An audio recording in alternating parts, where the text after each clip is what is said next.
This is Fred, one of my favorite technicians. His mask didn't work.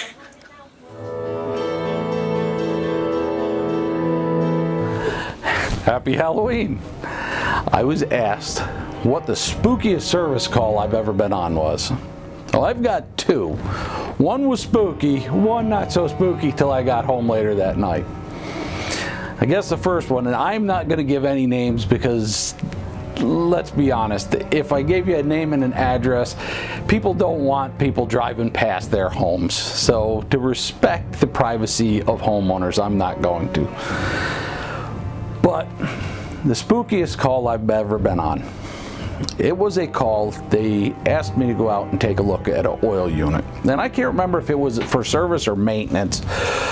I believe it was a maintenance call, but it was late. I'm going to say probably in November. It was that time of the year when it's dark at 5:30, at 4:30, at 5 o'clock.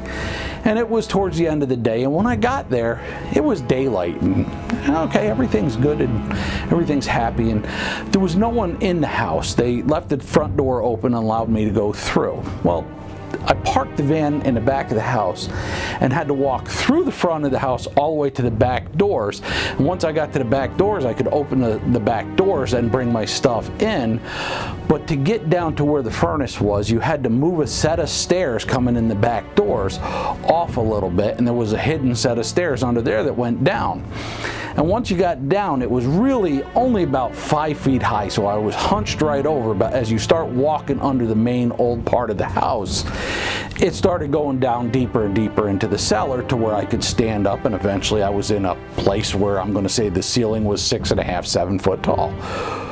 But the only way to come in there was through that set of stairs. That was the only access into this basement. So I marched down there with all my tools and my tool buckets and my vacuum and everything else, and went down in there, and there was a plug over by the front side of the house where the stairs were at the back side of the house. So I plugged my lead light in there, and the furnace was kind of right in the old part of the foundation near the wall. So as you walked in the entryway going down that slope, when it first started to level off, you would go through this little door right there, and the furnace was right there on the right hand side. Then everything was wide open under the original old part of the house, so you could see everything. So I was there, and I was in and out a few times as I got an oil nozzle and an oil filter and things like that for the call. And as I was taking care of things, I was measuring things. I noticed when the sun went down, now I'm a service tech. I've got tons of cordless tools.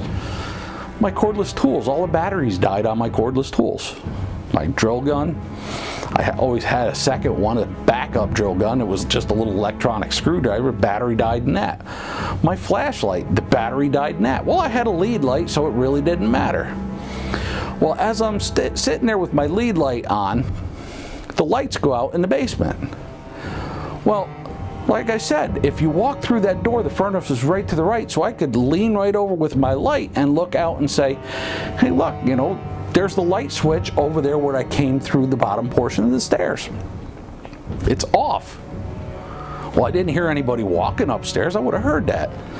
So I hang my lead light up so that I can see where I'm walking, and I walk to the other side of the basement where the stairs were, and I flip the switch. And as I come walking back through, I take my lead light's off.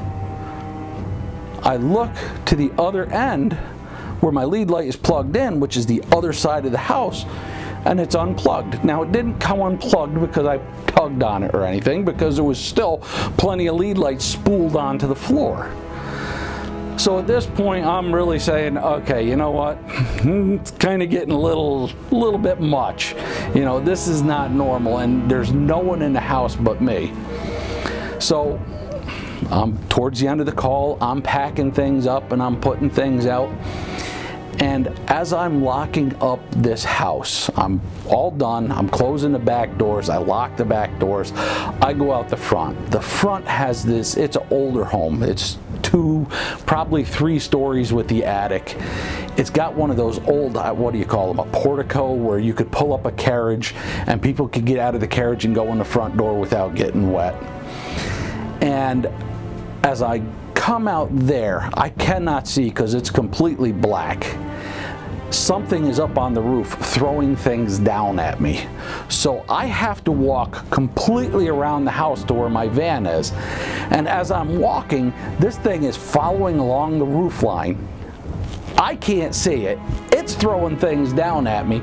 And the funny thing is, when I get to the gable end, there is like a glass porch there that's 1 story shorter. It goes down onto that roof. It's still throwing things at me. I can't see it. I'm still going around the other side, the back of the house. As I'm following around, I'm going back to the main gable end of the house. As I get back to the other roof, somehow it's scrambled back up on the roof and it's still throwing stuff down. I said, that's it. I'm done. Got in my van, called my dispatcher, told my dispatcher, look, I love you, but don't ever send me back to this house again.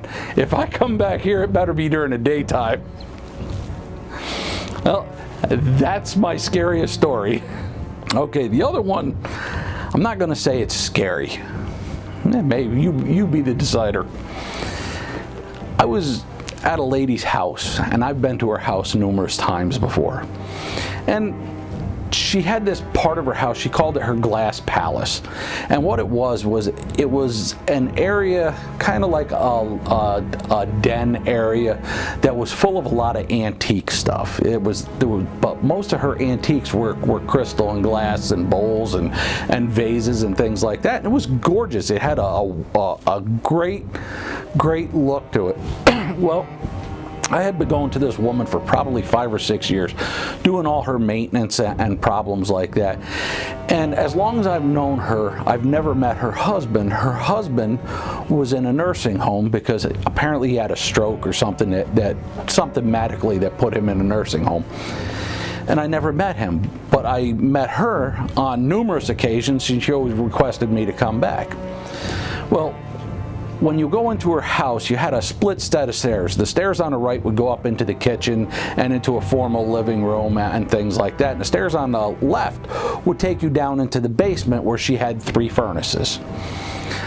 So I'm down in her basement fixing a problem, and as I'm coming up, I'm facing into her crystal palace room, for lack of a better word. And at the far end, there was a fireplace, and there was a man standing there. And the man wasn't really tall, but he was wearing like a felt fedora that was kind of pulled down a little bit and flat brimmed. It wasn't really curled up the way they used to. And had like a woolen overcoat on, and he kind of had like a darker complexion, kind of with a beard there. And I'm looking at him, I'm saying, I know this is not a person. And I took my eyes off, and when I looked back, he was gone. And I'm like, okay. And I walked up, and I know the woman husband had passed recently, and I asked her, I says, what did your husband look like? And she showed me a picture, and I'm like, that ain't who I just saw. So okay, you know what, it happens. You know, I seen something, maybe I'm going out of my mind. But later on that night, I was sitting at home at the dinner table, and my mother lives in my house with me and my wife and my daughter. We were having dinner, and just like any family setting, I started saying how my day went, and you know, this is probably one of the big parts of the day. Hey, I seen a ghost. And I started describing this, and my mother stopped eating, and she's looking at me, and I'm like, what? She says, you just described your Uncle Louie. Now, my Uncle Louie isn't really my Uncle Louie. It was my maternal grandmother's brother, older brother, and we called him Uncle Louie. I can remember him from the earliest times of my memories. He died when I was probably 4, maybe 5. And I remember him as an old guy, more gray than dark complexion, you know, but everything she says described my great Uncle Louie. I'm like, okay, well, I seen him today. He came to visit me. Well, that's not what was scary. What was scary is about 15 minutes later, we got a phone call from one of my family members that lives down in the southern part of New York State to inform me that my Aunt Anna had just passed away. So you can say it's scary. I'm going to say it's a bizarre story and leave it at that. Happy Halloween, everybody.